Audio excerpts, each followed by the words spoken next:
come and come and visit, or I go and visit them and talk about EM and about organics. So my first, just back on the organic. So one of the things I was doing in the organic research was looking at growing organic wheat initially, and then carrots and beans, and this was all done at the BHU under Bob Crowder. And then I branched into apples. So we had a certified organic apple orchard in Canterbury, and we were the first export of organic apples from New Zealand back in about 1990. So you can see I'm not a young person, or hear that I'm not a young person. So I left the ag research around about 2002, but not before I had managed to discover this technology called EM, and also was able to experiment with it. So around about 1992, I went to a conference in Brazil. It was an IFOAM conference, International Federation of Organic Movements, and they every two or 3 years they would have an international conference, and this one was in Brazil, and I went over there to present my research. And while I was there, I heard a scientist doing a presentation, and it was about EM, or Effective Microorganisms. So that was my first exposure to it. And he said, at the time I was very interested in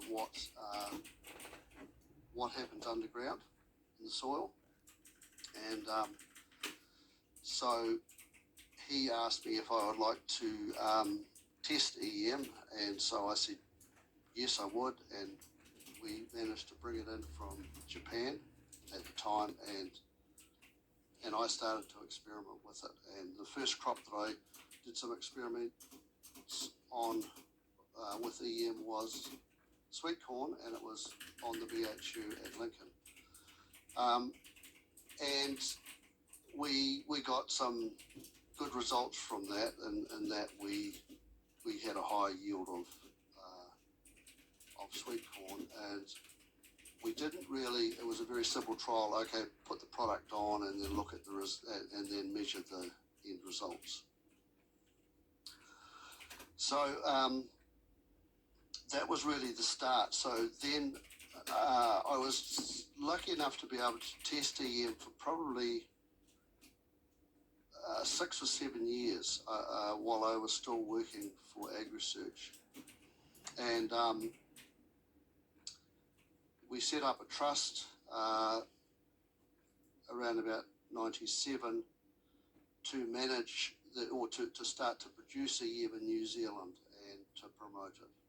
And then I ended up leaving Ag Research around about 2002 after we had an international conference here on nature farming, EM and nature farming, and we had people from all over the world come, and it was in Christchurch. And not long after that, I left Ag Research and set up a company and started to make and to sell EM. And at the same,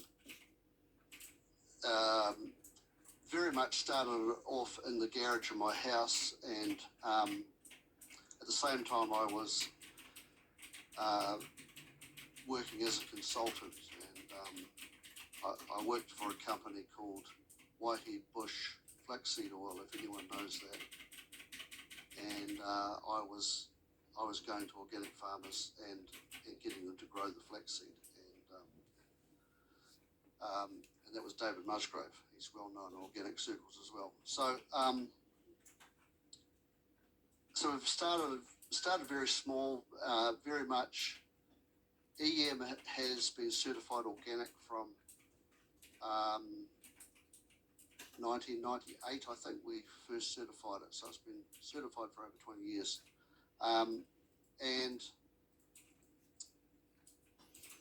the company is still relatively small, but it has grown a lot from those days. So if I just talk about EM and how it was developed. So it came out of Japan, and this Professor Higa from Okinawa, he was a scientist and a professor at a university in Japan, and he wanted to understand which microbes were important for plant growth. So he was looking at individual species. He would test a species on plants, and then he would discard it, and then test another species and discard it. And he found by chance that it was not single species, but combinations that were critical. So, and the chance finding was he would discard microbes into a container, and then he would discard that out onto his lawn or out on grass. And then he came back one day and saw the grass was growing particularly well where he discarded it. And then he realised that it was not single species, but combinations that were the important thing. And then he spent many years looking at different combinations, and he came upon a formulation called EM. And now the way that EM has developed and grown around the world is he didn't want it to be taken over by a large corporation and to be controlled by a corporation and the price to go up. So he promoted it by setting up not-for-profit organisations in different countries, and we had a not-for-profit organisation to get it started in New Zealand. And he basically did it that way and let people test it. So he would, rather than provide a lot of money for doing research, he said, you take the product and try it. So that's what we did in New Zealand. We took it, did our research, and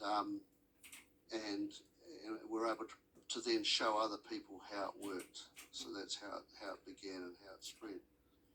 It is now in most countries around the world. There's absolutely millions of litres of it used and sold right from tropical countries right through to the more temperate climates like New Zealand. When we first heard about it, there had been a lot of work done on it in the tropics, so in Thailand and so on. So there were different conditions to what we find in New Zealand. So we had to really look at it and see how it worked here and under our conditions. So the product contains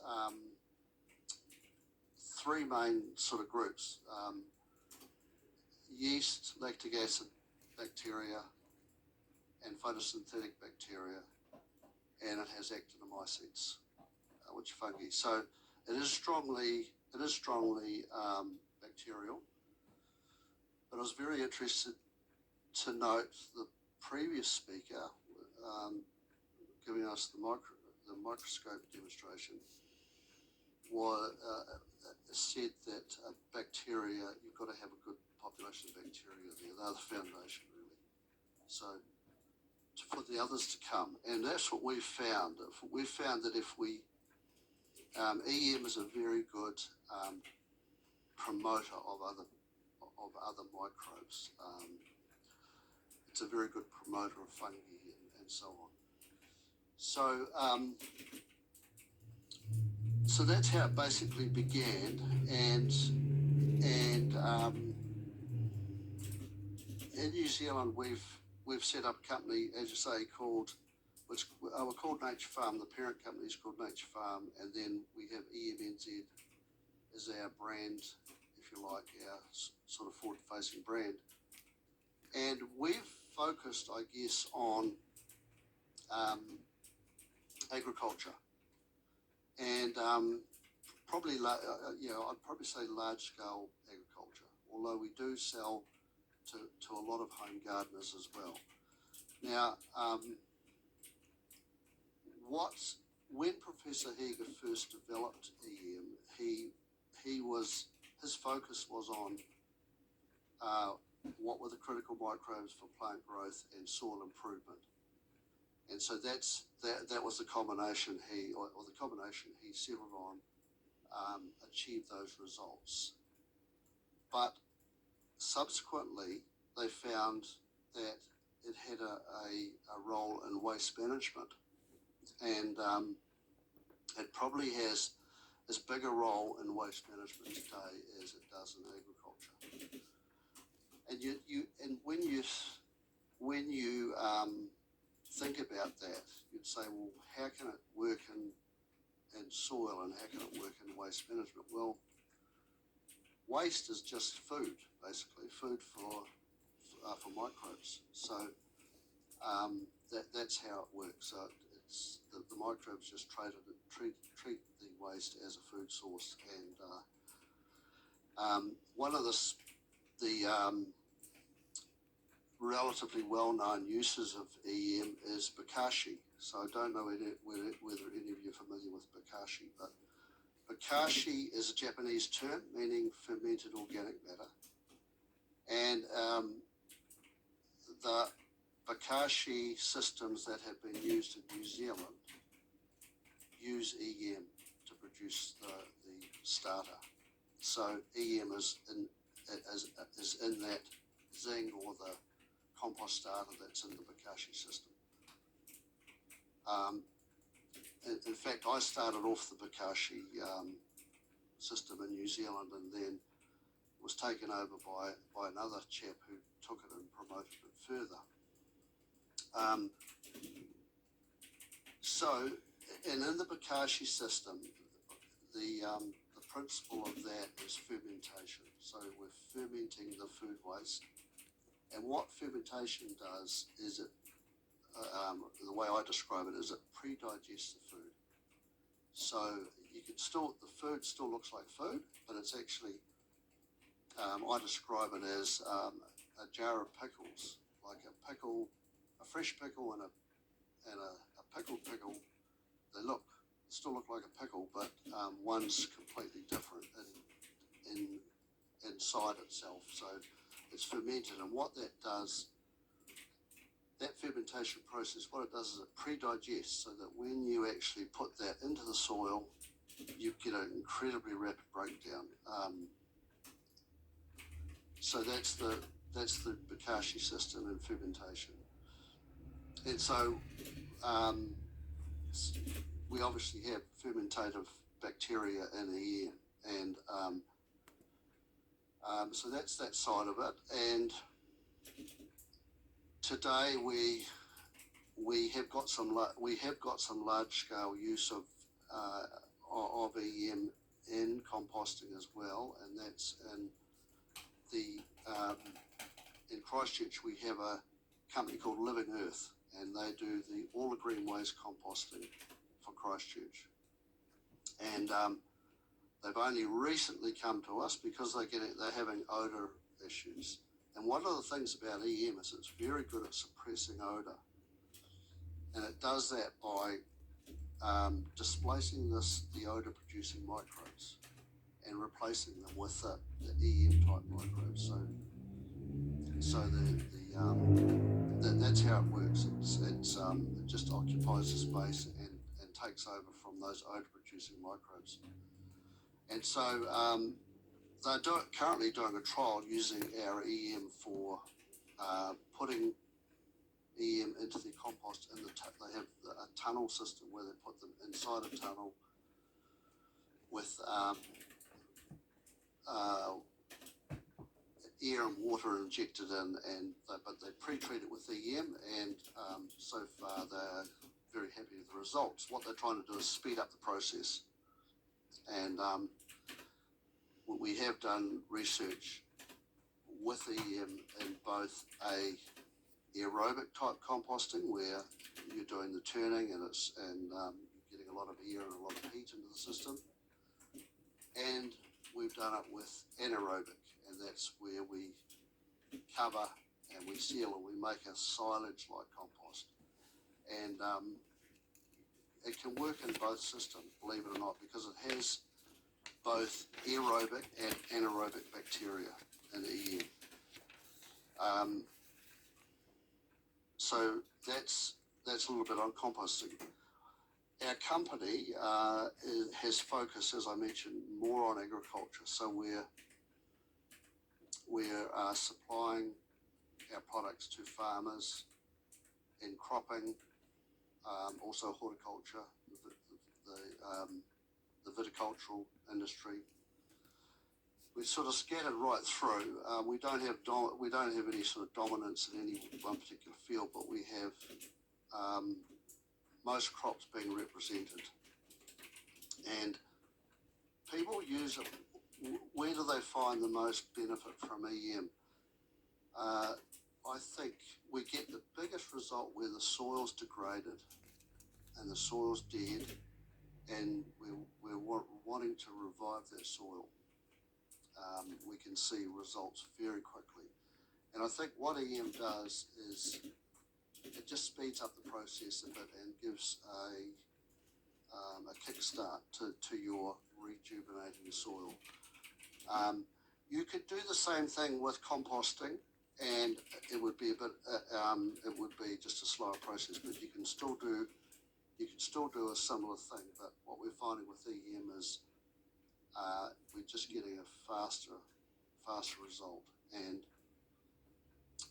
we're able to grow crops in quite degraded soils and get reasonably good yields in those early days, whereas you might get very poor yields if you're trying to grow them in the degraded soils. We always recommend to use organic matter in conjunction with EM, because organic matter is a food source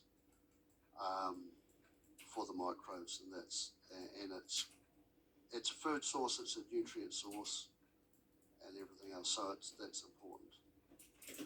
So I think I might just leave it at that, if you like, Lawrence. And it's just a bit of a